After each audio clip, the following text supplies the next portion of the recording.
مساء الفل عليكم. تعالوا النهاردة نعمل حاجتين بنشتريهم تقريبا وما نستغناش عنهم ودايما في البيت. تعالوا النهاردة نعمل العسل الاسود وما تستغربوش، هنعمله في البيت وبدون سكر. وبعد كده بقى هنعمل عسل الجلوكوز بتاع الحلويات اللي بنشتريه من بره وسعره بقى غالي جدا. تعالوا برضو نعمله بأقل التكاليف. يعني النهاردة هتبقى الحلقة كلها حلويات بأقل التكاليف، حاجات فعلا مفيدة جدا مش بنستغنى عنها في البيت. العسل الاسود ده طبعا كله فوائد، حلو قوي، طعمه جميل، ولادنا بيحبوه، بنستخدمه في الفطير بقى وكل الحاجات الحلوه اللي بنستخدمها فيها. وطبعا عسل الجلوكوز تقريبا مفيش نوع حلو، حتى الايس كريم بيدخل فيه تركيبه عسل الجلوكوز اللي انتوا شايفينه ده، وازاي يطلع معاكم زي كده بالظبط، لا ينشف ولا يجلد ولا يتكسر ولا بصوا، هيطلع زي اللي بنشتريه من بره بالظبط، مفيش اي اختلاف خالص. هتشوفوا معايا النهارده الطريقتين بطريقه سهله وبسيطه، واهم حاجه هوريكم كمان تيست ازاي تطلع معاكم بصوا نفس اللي بنشتريه من بره، مفيش اي اختلاف خالص.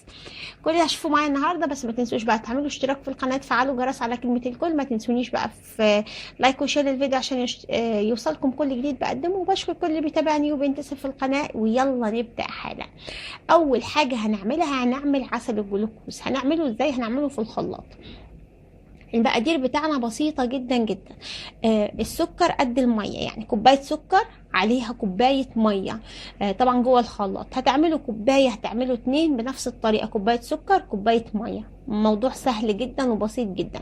جوه الخلاط بتاعك هتحطي كوباية السكر، هتحطي كوباية المية بنفس الكوباية بنفس المقدار. الكوباية اللي تعايري بيها السكر هي الكوباية بالظبط اللي تعايري بيها المية، والمية من الحنفية، لا مية دافية ولا مية ساقعة.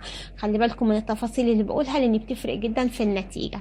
وبعد كده بنبتدي بقى نحط ايه بقى جوه الخلاط معانا. نحط ربع معلقة صغيرة من ملح الليمون.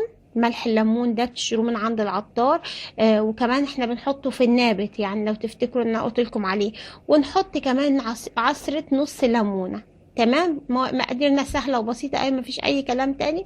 نمسك الكلام الجميل اللي احنا حطيناه جوه الخلاط ده، ونبدا ان احنا نضرب الخلاط، نضربه كويس جوه الخلاط لحد ما نتاكد مليون في الميه ان مفيش اي حاجه ما دابتش. نمسك كده الخليط بتاعنا نلاقيه كله داب وكله بقى نفس القوام ونفس الامتزاج، ومفيش اي حاجه من جوه. حتى السكر مش بنلاقي له اي مش بنلاقي له اي اثر، بنلاقيه خلاص كده داب جوه الميه كويس جدا. وبعد كده بقى بنجيب كسرولة او بنجيب حلة علشان خاطر نبتدي ان احنا نسوي فيها عسل الجلوكوز بتاعنا ده. هنحطه جوه الحلة بالشكل ده ونفتح عليه النار. بتكون درجة الحرارة يعني اقل حاجة في النار، يعني مش بنعلي عليه درجة الحرارة عشان احنا مش عايزين نغير لونه. خلي بالكم عسل الجلوكوز بيبقى لونه فاتح، بيبقى لونه ابيض، مش زي شربات البسبوسة ولا زي سيرام الحلويات، لا بيبقى لونه فاتح قوي. فاحنا لو علينا عليه النار ده بيخليه يغمق. احنا حطينا ملح الليمون، خلي بالكم عشان ملح الليمون مش بيخليه يغمق ابدا، بيخليه يفضل فاتح. وكمان الليمون برضو بيخليه يفضل فاتح. كمان ضرب الخلاط اللي احنا ضربناه فيه ده بيخليه ما يبقاش مسكر من الجناب، فاحنا ما نديلوش فرصة بقى يبقى زي الشربات لونه اصفر او كده.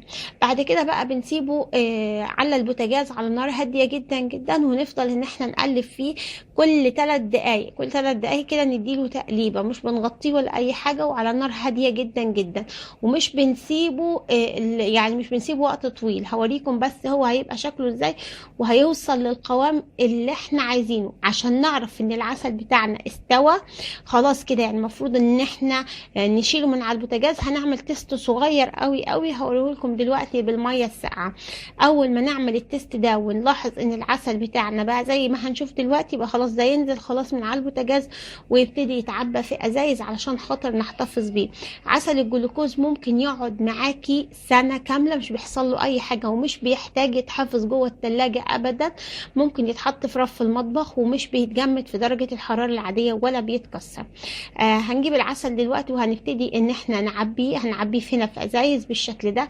بصوا ده شكله بالظبط بعد مرور 3 ساعات. 3 ساعات جمد خلاص وبرد خالص.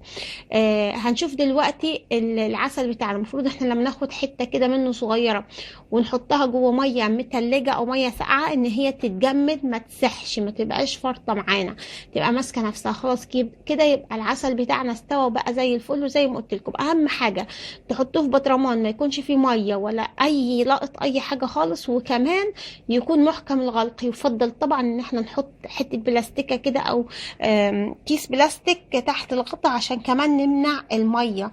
واهم حاجه البطرمان بتاعنا يكون محكم الغلق كويس جدا يا جماعه عشان خاطر العسل ما ينشفش.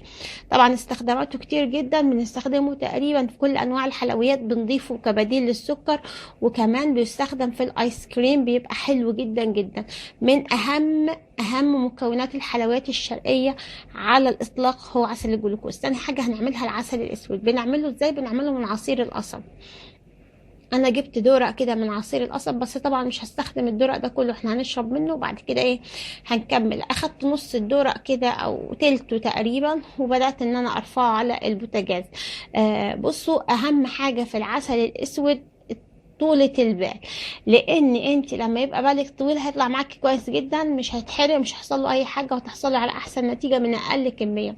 لكن لو انت عايزه الحاجه بسرعه كده خالص، فانت بالتالي هتفقدي كميه كبيره من القصب، وفي نفس الوقت مش هتحصلي على كميه كبيره من العسل.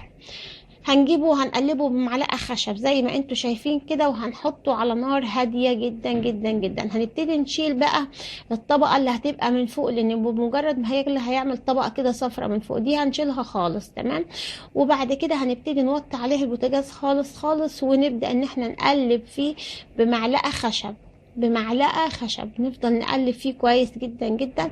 هنبتدي نلاحظ بقى تغيرات الالوان. الاول هو كان لونه ايه؟ كان لونه اصفر فاتح. بعد كده هتحسوا ان هو اغماء سنه، اغماء شويه يعني كده، بقى زي لون النسكافيه او لون يعني بني شويه. بعد كده هتلاقوا لونه دخل على اخضر غامق شويه وابتدى يتقل. وبعد كده بقى هتلاحظوا ان لونه ابتدى يدي على بني تقيل، وبعد كده هيبتدي لونه يدي على اسود. لما يبدأ لونه يدي على البني البراون التقيل جدا ده او العسل الاسود بالشكل ده، هنبتدي نطفي عليه البوتاجاز فورا، علشان هو دلوقتي خلاص دخل في مرحلة السوى، او بالمعنى الاصح استوى فعليا. فاحنا ما نسيبوش اكتر من كده، عشان اكتر من كده هيبتدي بقى يسكر ويعسل معانا خالص خالص.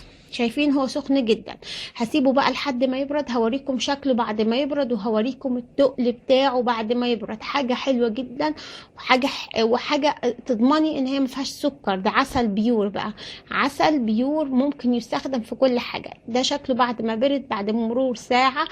حاجة حلوة جدا. اتمنى تجربوا الوصفتين وتستفيدوا منهم. لو عجبوكم ما تنسوش بقى تشتركوا في القناة، تفعلوا الجرس على كلمة الكل. ما تنسونيش بقى في لايك وشير للفيديو عشان يوصلكم كل جديد بقدمه. وبشكر كل اللي بيتابعني وبينتسب في القناة. ميرسي جدا جدا ليكم والكومنتاتكم الحلوة. تحياتي ليكم بألف هنا وشفا. اشوفكم دايما يا رب على خير قريب.